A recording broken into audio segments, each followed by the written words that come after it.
যত গরম বাড়ে ততই কারেন্ট চলে যায়। আর তোমাদের এখানে কীরকম গরম আছে? আমাদের এখানে তো প্রচুর গরম। তো দেখো, প্রথমে আমি এখানে একটা বড়া খেয়ে নিচ্ছি। এটা হচ্ছে ডাকাডুমার পাতা দিয়ে বড়া।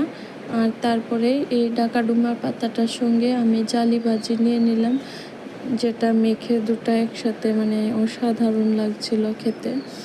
আর এই গরমের ভিতরে কিন্তু এই জালি ভাজাটা মানে আমার দুর্দান্ত লাগে, একদম ঠান্ডা ঠান্ডা একটা ফিল হয়।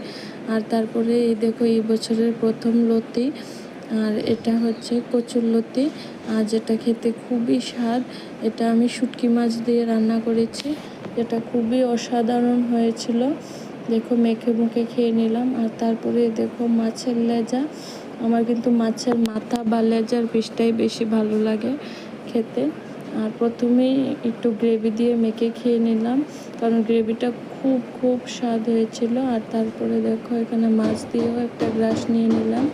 আর এই দেখো, মাছটা কতটা ফ্রেশ ছিল, খুবই সুন্দর। আর টকটা আজকে খেলাম না, কিন্তু তোমাদের দেখালাম।